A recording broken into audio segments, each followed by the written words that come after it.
문자로 인사하며 축복합니다. 잘 되고 있습니다. 잘 되고 있습니다. 먼저 인사합니다. 당신을 내 따뜻한 말씀으로 꼭 품어드리겠습니다. 인사해 주시고 가슴이 안 따뜻합니까? 2차 대전 당시에 잔인하게 유대인을 학살하던 한 독일군 장교가 있었습니다. 이 독일군 장교가 포로로 잡은 유대인을 향해서 이런 질문을 던졌습니다.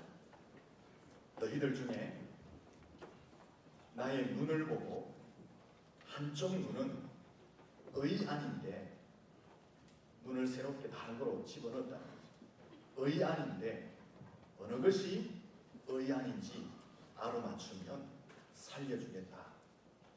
한 유대인이 독일군 장교의 눈을 잠시 주시하더니만 왼쪽 눈입니다.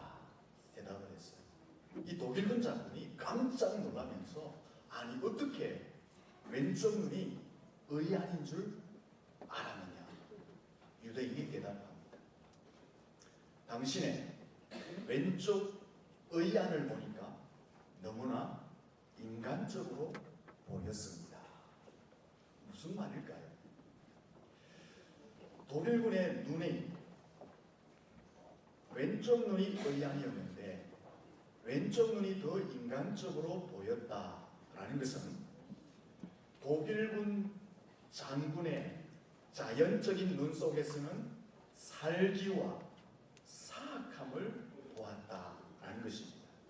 그래서 오히려 의안을 보면서 자연적인 눈보다는 더 인간적인 면을 보고 왼쪽입니다 라고 대답한 것입니다. 여러분의 눈은 어떻습니까? 다정함, 포근함이 여러분의 눈빛 속에 가득 담겨 있습니까? 아니면은 살기와 사악함이 여러분의 눈빛 속에 담겨 있습니까? 자기가 자기 눈빛을 못 보니까 옆 사람 눈빛을 보면서 한번 살펴보십시오. 다정함, 포근함이 있는지. 두려워서 못 보시는 것 같아요. 혹시 내 눈 속에 있는 살기, 사악함, 독함이 드러날까봐 눈을 돌리지를 못하시. 그러면서 제 눈을 왜 많이 보세요? 혹시 목사의 눈 속에 하면서 바라보시는 그 의구심이 가득한 눈초리들 어떻게 하면 좋죠? 지금 우리가 사는 세상을 보면 정겨움, 이 따뜻함, 포근함보다는 독함, 무자비함, 강기 넘침, 싸늘함이 더 많은 것 같습니다.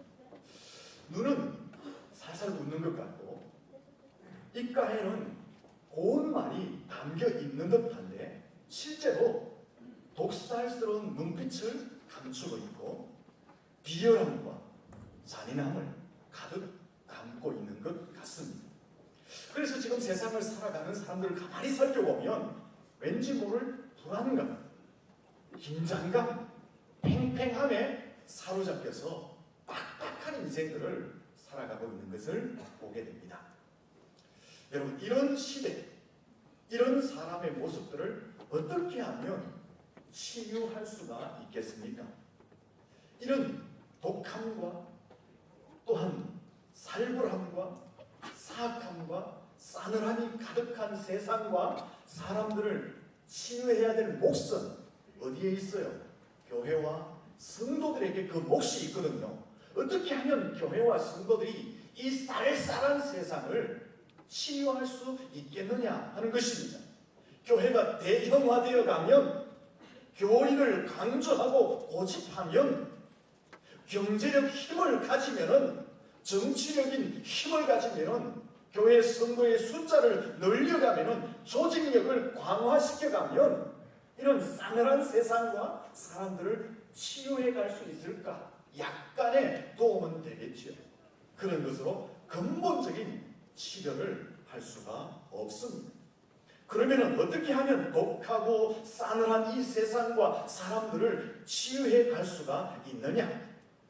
세상 사람들을 향해서 다정함으로, 포근함으로, 정겨움으로, 따뜻함으로 계속해서 다가가고 섬기면은 치유가 일어나게 되는 것입니다. 비록 세상의 사람들이 교회와 성도들 향해서 쏙도 없는 것들 하면서 비난하고 조롱한다 할지라도, 비록 세상의 사람들이 우리가 그렇게 계속 다가감으로 인하여서 우리를 뒤통수 치고 우리를 욕한다 할지라도, 세상과 사람들을 향해서 끊임없이 다정함과 포근함과 정겨움과 따뜻함으로 다가가서 섬기게 되면 시간이 문제일 뿐이지, 세상은, 싸늘한 세상의 사람들은 치유가 일어나게 될 줄로 믿습니다. 옆 사람에게 인사합시다. 다정함, 포근함, 정겨움, 따뜻함으로 살아갑시다.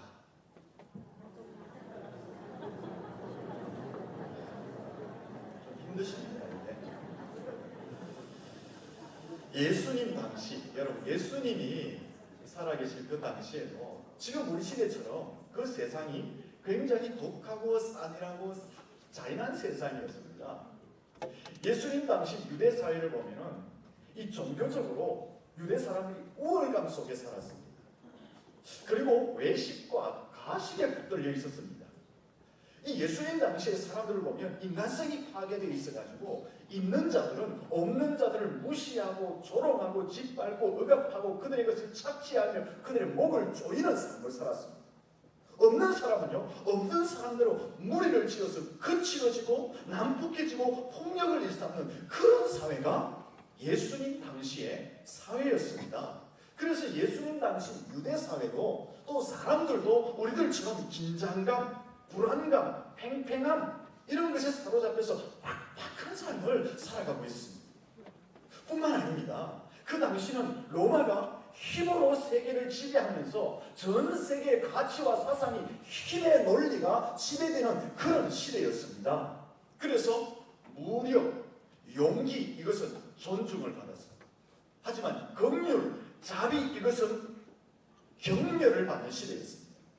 그래서 긍휼과 자비는 영혼의 질병이라고 말했습니다. 그 당시 사상이 그랬어요. 그래서 예수님 당시 동시대에 로마의 최고의 철학가 세네카는 이런 말을 했습니다. 약하고 비정상적인 아이는 물에 빠뜨리는 것이 이성적이다. 그렇게 말했습니다. 이 세네카의 사상은요, 그 이전에 플라톤이나 아리스토텔레스와 같은 맥을 하고 있습니다. 플라톤이 또 이런 말을 했습니다. 오직 건강한 아이들만 양육하되 결함이 있는 아이들은 버려야 한다. 그 플라톤을 스승으로 하고 있는 아리스토텔레스도 이런 말을 했습니다. 불구의 아이들은 절대로 양육될 수 없는 법을 제정해야 된다. 이런 말을 했습니다. 결국 이런 사상들이 그 당시 세계와 사람들의 생각을 지배하고 있었습니다. 그래서 예수님 당시에도 그 시대와 사람들을 보면 굉장히 독하고 싸늘하고 잔인함 가운데 살아갔던 것을 알게 되는 것입니다. 이런 사회적 풍토 속에서 예수님이 무엇을 말씀하셨습니까? 오늘 7절 말씀을 이야기하신 것입니다. 같이 7절 말씀을 한번 읽어보도록 하겠습니다. 같이 읽습니다. 긍휼히 여기는 자는 복이 있나니 그들이 긍휼히 여김을 받을 것이며. 아멘. 무력, 용기가 존중되어지고 긍휼, 자비가 경멸히 여김을 받고 영혼의 질병이다라고 하는 그런 시대 속에서 예수님은 뭐라고 말합니까? 긍휼히 여기는 자가 복이 있다. 그렇게 말씀하는 거예요. 예수님은 지금 그 세상의 논리와 그 세상의 원칙과 정반대되는 삶을 말씀하고 있습니다. 독하고 매정하고 차갑고 무자비하고 감기가 넘치는 그 세상 가운데서 얘들아 이를 악물고 살아야 된다. 나를 세우며 살아야 된다. 독하게 살아야지 사람 대접받는다. 그래야지 살아남을 수 있다. 이렇게 가르쳐야 되는데 예수님은 그렇게 가르치지 않고 그 매정한 사회, 그 잔인한 세상 가운데 긍휼히 여기며 살다. 다정하고 포근하고 정겹고 따뜻하고 품어주고 이해하고 용납하고 안아주는 삶을 살라라고 예수님이 말씀하신 것입니다. 왜 예수님께서는 세상의 논리와 원칙에 정반대인 삶, 긍휼을 베푸는 삶을 살라라고 말씀하셨을까요? 다정하게 살라, 정답게 살라, 포근하게 살라, 용서하고 이해하고 품어주고 안아주는 삶을 살라. 예수님이 그렇게 말씀하셨을까요? 교회와 성도들이 이런 삶을 살아갈 때에 독하고 싸늘하고 매정하고 잔인한 세상이 치유를 받을 수 있기 때문에 그렇습니다.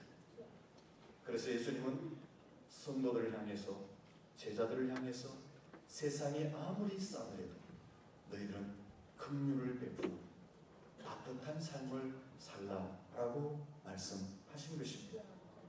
또 하나의 이유는 우리가 긍휼을 베풀 때에 하나님의 무한한 긍휼을 받아서 우리가 참된 행복을 누리며 살아갈 수 있기 때문에 너희가 긍휼을 베푸는 삶을 살라라고 예수님이 말씀하셨습니다. 그러므로 우리 인생 가운데 나타나야 할 삶의 모습은 긍휼을 베푸는 삶. 우리 삶 가운데 따뜻함과 정다움과 포근함, 용서와 그로 인한 이해와 안아줌이 나타나야 하는 것입니다. 옆 사람한테 한번 간단하게 인사합시다. 긍휼을 베풀며 삽시다. 한 번 더 인사합니다. 안아주며 삽시다. 여자가 남자를 안으면 안 되고 남자가 여자를 안으면 안 되고 그리스도의 사랑 안에서 마음으로 내가 안아주며 그렇게 긍휼을 베풀며 살 수 있기를 축원합니다. 그러면 긍휼이라는 것이 무엇입니까? 긍휼. 이 사전에서 찾아보니까 불쌍히 여겨서 도와주는 것, 그것을 긍휼이라고 표현합니다. 그런데 성경에서 말하는 긍휼은 사전에서 말하는 것보다 훨씬 더 깊은 의미가 있습니다. 성경에서 말하는 긍휼은 죄의 결과로 마땅히 심판을 받고 형벌을 받아 죽어야 하지만 벌을 주지 않고 오히려 용서하고 사랑을 주고 회복시켜주고 은혜를 베풀어주는 것, 그것을 긍휼이라고 말하고 있습니다. 성경에서 말하는 긍휼은 죄에 대한 결과로 말미암아 마땅히 형벌을 받아야 하지만 그러나 형벌을 주지 않고 용서하고 은혜, 사랑을 베푸는 것을 긍휼이라고 말하고 있는 것입니다. 그러므로 이 긍휼이라는 것은 사전적인 의미보다 훨씬 더 깊은 의미를 담고 있는 것입니다. 사실 가만히 따져보면 오늘 저와 여러분이 무한한 엄청난 긍휼을 받은 사람들입니다. 누구의 긍휼을 받았습니까? 살아계신 하나님의 긍휼을 덧입은 하나님의 백성들인 줄로 믿습니다. 하나님께서 긍휼을 베풀어 주셨기 때문에 죄로 말미암아 받아야 할 저주와 형벌을 받지 않습니다.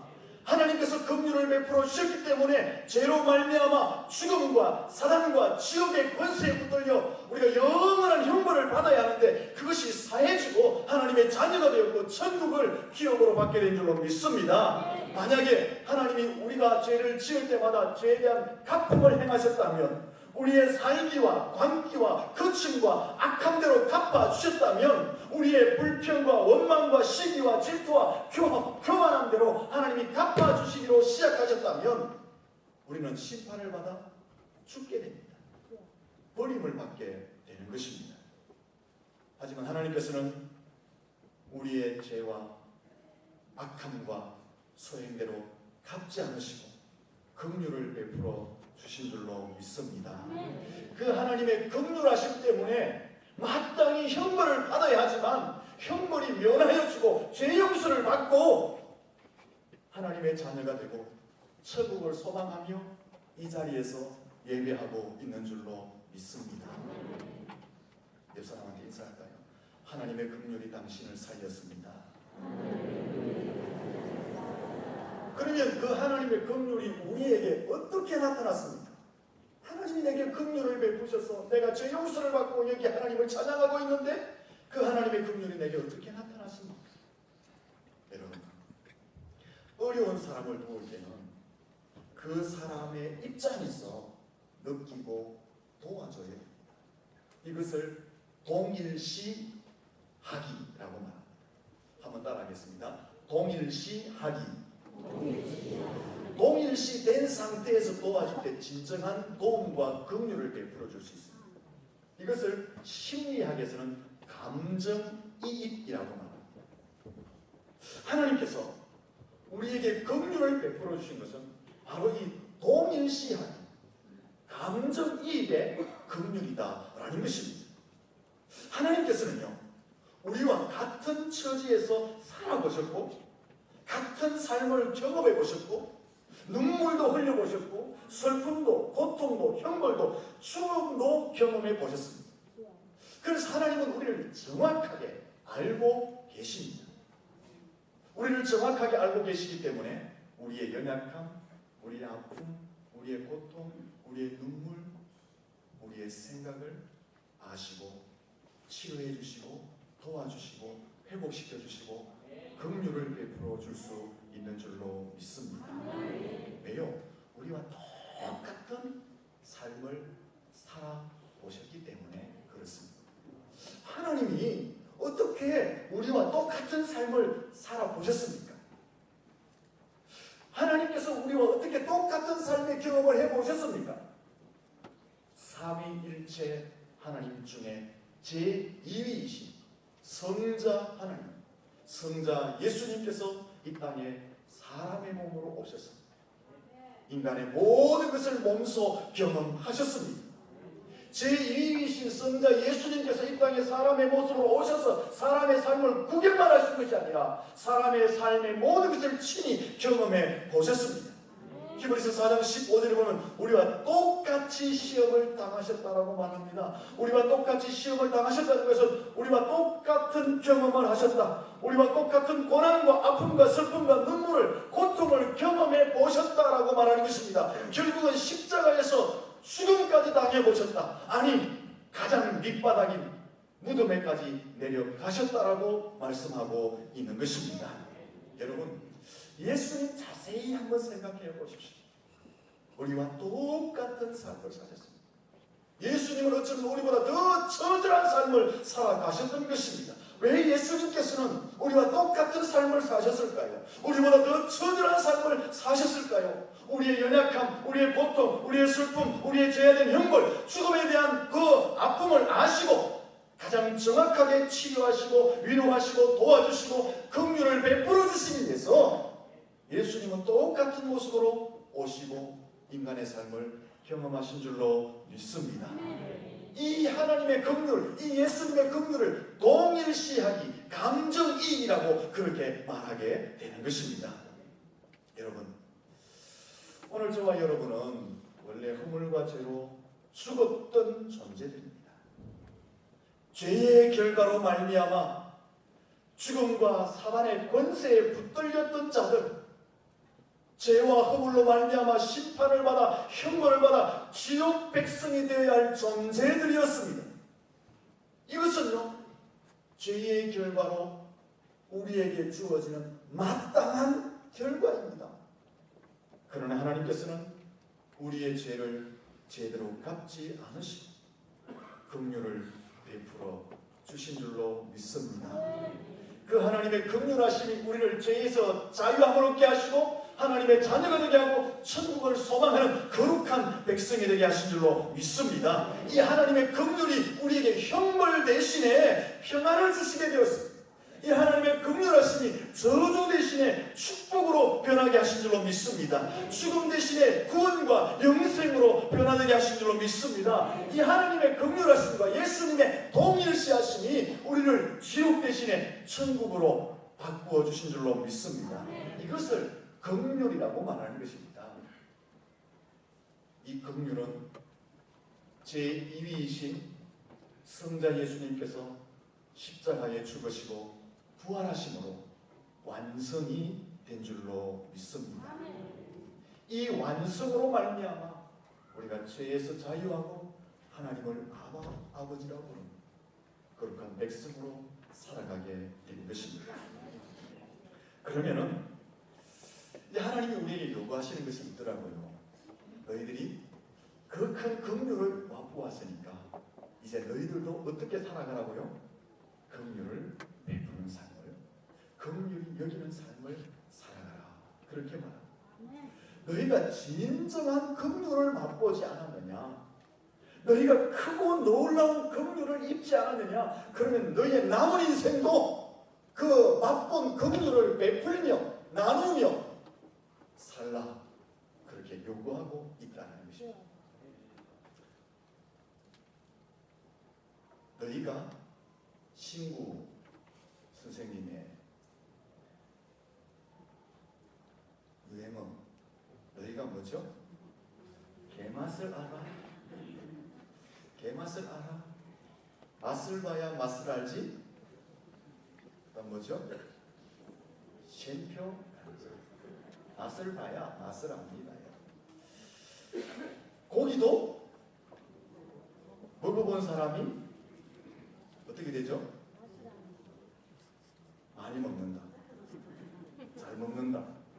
또 어떤 뜻이 있고 여러 가지 뜻이 있더라고요. 고기도 먹어본 사람이 잘 먹고 많이 먹고 맛을 안다는 하나님의 긍휼을 맛본 자만이 긍휼이 무엇인지 아는 거예요. 하나님의 긍휼하심이 여러분의 인생 가운데 충만히 임한 줄로 믿습니다. 이 긍휼을 맛보았기 때문에 하나님이 우리를 향해서 무엇을 요구합니까? 너희들도 긍휼히 여기는 삶을 살라라고 요구하고 있다라는 것입니다. 그러면 어떤 사람을 향해서 우리가 긍휼을 베풀며 살아가야 될까요? 어떤 사람을 향해서? 예수님께 한번 배워볼까요? 예수님은 구원받지 못한 사람을 긍휼히 여겼습니다. 불쌍히 여겼습니다. 마태복음 9장 36절에 보면 목자 없는 양 같은 무리를 보시고 불쌍히 여겼다. 여기 목자 없는 양이라는 것은요, 하나님 밖에서 방황하는 영혼들, 어두움 속에 살고 있는 사람들, 사단의 권세에 붙들려 지옥으로 떠내려가는 영혼들을 이야기하는 것입니다. 예수님은요, 방황하는 영혼, 어두움에 붙들린 사람들, 사단의 권세에 붙들려 지옥으로 떠내려가는 그들을 보면서 민망히 여겼어요. 가슴 아파하고 불쌍히 여기고 긍휼을 베푸셨다라는 것입니다. 예수님은 사람을 볼 때에 어떻게 보셨느냐? 잘하느냐 못하느냐 보지 않았습니다. 배웠느냐 못 배웠느냐 보지 않았습니다. 힘이 있느냐 힘이 없느냐 그렇게 보지 않았습니다. 예수님은 사람을 볼 때 무엇을 보았을까요? 그 속에 하나님의 영이 있느냐 없느냐 그것을 보셨습니다. 그래서 설사 그 사람이 힘이 있다 할지라도 하나님의 영이 없으면 예수님은 그를 불쌍히 여겼다라는 것입니다. 예수님은 누구를 불쌍히 여겼느냐? 바로 목자 없이 방황하는 한 영혼을 불쌍히 여겼습니다. 오늘 우리도 하나님 밖에 있는 영혼, 어두운 가운데 붙들려 있는 사람들, 사단의 권세에 붙들려서 지옥으로 떠내려가는 그 영혼들을 보면서 불쌍히 여기는 긍휼한 마음이 있기를 예수님 이름으로 축원합니다. 왜 그들을 보면서 불쌍히 여기고 긍휼을 베풀어 줘야 합니까? 그들의 마지막 종착역이 어디이기 때문에? 지옥이기 때문에 그렇습니다. 사람들이 좋은 집에 사는 것, 출세하는 것, 많은 물질을 가지는 것, 건강하게 사는 것, 많이 배우는 것, 많이 가지는 것, 오래 사는 것, 좋은 인기를 누리는 것 너무 좋지요. 안 좋습니까? 여러분 이런 거 누리며 살 수 있기를 축복합니다. 하지만 하나님 밖에 있으면 영원한 삶을 보장받을 수가 없습니다. 영원한 삶을 보장받지 못한다면 그 모든 것이 무슨 의미가 있겠느냐?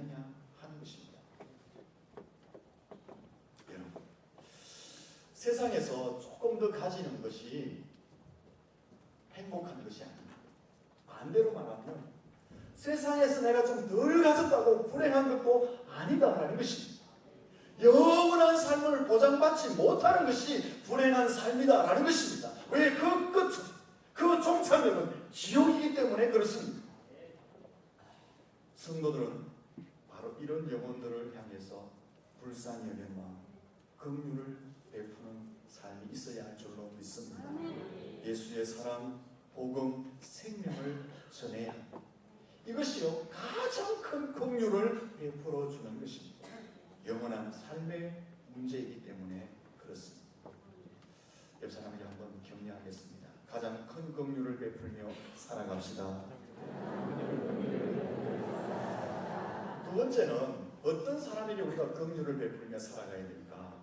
예수님을 살펴보니까요, 예수님은 고통 중에 있는 자들, 세상에서 외면당하는 사람들, 가난한 사람들, 도덕적으로 부족한 사람들, 천대받는 사람들, 죄인들의 곁에서 예수님이 그들을 위로하고 그들을 격려해 주시고 긍휼을 베풀어 주시는 것을 보게 됩니다. 요한복음 4장 5절에 보면은 사마리아 우물가에서 부도덕한 삶을 살고 사람들로부터 외면받고 조롱받아서 사람의 눈을 피하여 다니던 한 여성을 예수님이 만나주시고 그를 위로해 주시거든요. 그에게 영원한 생명수를 그에게 허락해 주셨습니다. 요한복음 19장 2절에 보면요, 같은 민족으로부터 매국노, 같은 민족으로부터 돼지 취급받던 세리자 삭개오를 주님이 만나주시고 그의 집에서 함께 유하시고 그의 집에 구원을 선포해 주셨습니다. 누가복음 23장에 보면 예수님께서 십자가에서 달리시면서 마지막 이런 말을 선포하셨습니다. 자기를 십자가에 못 박고 조롱하는 군사들 향해서 하나님 아버지 저들의 죄를 사해 주십시오. 자기가 무슨 짓을 하는지 모르고 있습니다. 자기를 향해서 십자가에 못 박고 조롱하는 자들 향해서 불쌍히 여기며 하나님 긍휼을 베풀어 달라고 마지막 호소를 하며 예수님이 십자가에서 죽으셨다라는 것입니다. 우리들도 누구에게 긍휼을 베풀 것인가? 고난 중에 있는 사람, 죄와 허물에 붙들려 있는 사람, 질병으로 아파하는 사람, 도덕적으로 부도덕한 사람, 부족한 사람들, 외롭고 지친 사람들에게 위로와 긍휼을 베풀어 주어야 하는 것입니다. 때로는요, 거친 자, 난폭한 자, 악한 자, 무례한 자, 이런 자들이 어떻게 해야 됩니까, 여러분? 당장 벌을 주고 당장 혼을 내줘야 되지만, 하지만 그렇게 하지 말고 설사 그렇다 할지라도 그럼에도 불구하고 우리가 해야 될 일은 뭡니까? 긍휼을 베푸는 삶인 줄로 믿습니다. 왜 그렇습니까? 우리는 맛을 봤기 때문에. 무슨 맛을 봤어요? 개맛이라 그러면 큰일 납니다. 하나님이 주신 그 크신 긍휼함을 맛보아 안 사람들이기 때문에 우리는 긍휼을 베풀며 살아야 할 줄로 믿습니다. 긍휼을 베푼다라는 것은요, 마땅히 벌을 줘야 돼요. 긍휼을 베푼다는 것은요, 그 사람의 소행을 보면 마땅히 혼을 내줘야 돼요. 그럼에도 불구하고 용서하고 사랑으로, 다정함으로, 포근함으로, 정겨움으로, 따스함으로 가슴을 열고 계속해서 다가가서 섬겨주고 위로하는 것, 이것이 바로 긍휼이다라는 것입니다. 처음으로 돌아가서 비록 상대방이 세상의 사람들이 내가 마음을 다 내놓고 하염없이 긍휼을 베풀 때에 너 썩없는 사람이구나 라고 조롱하고 비난한다 할지라도, 하염없이 썩없는 사람으로 그들에게 다가갈 때 세상 사람들은, 또 악한 사람들은 어떻게 합니까? 반드시 뒤통수 칩니다. 반드시 엉뚱한 짓 합니다. 그럼에도 불구하고 우리가 뭐 해야 된다는 거예요? 그들을 안아주고 품어주고 하기 싫어요? 위로하고 품어주고 용서하고 정겹게 다가가야 할 줄로 믿습니다. 이것이 이것이 긍휼이다.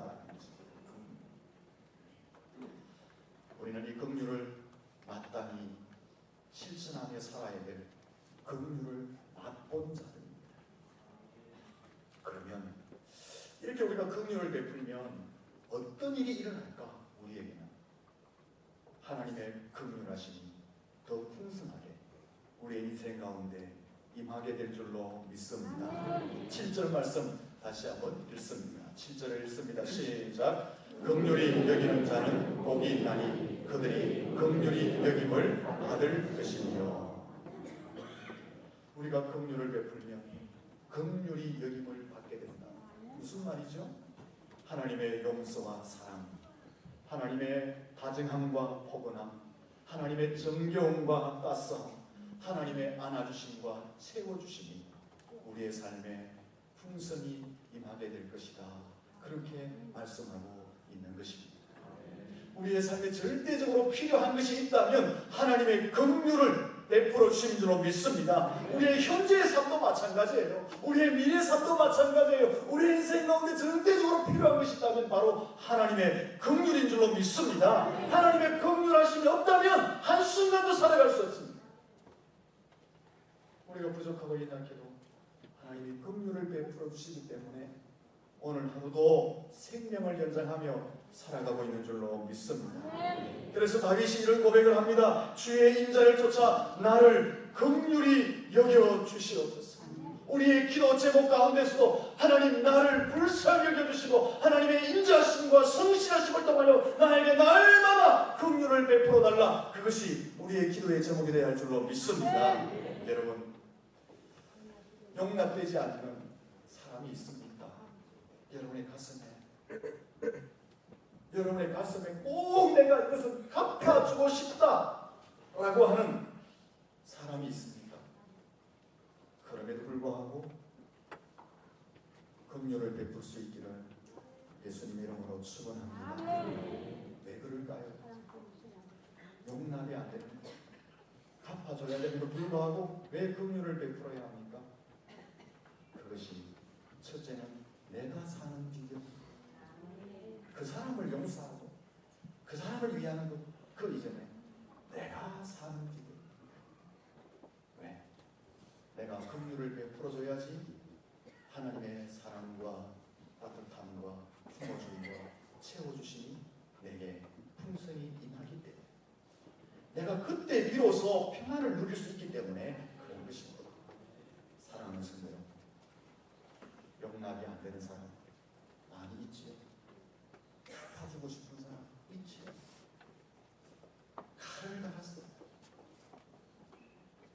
한번 베고 싶은 사람 있지요. 그럼에도 불구하고 우리가 긍휼함을 받고 하기에 먼저 긍휼을 베풀 수 있기를 축원합니다.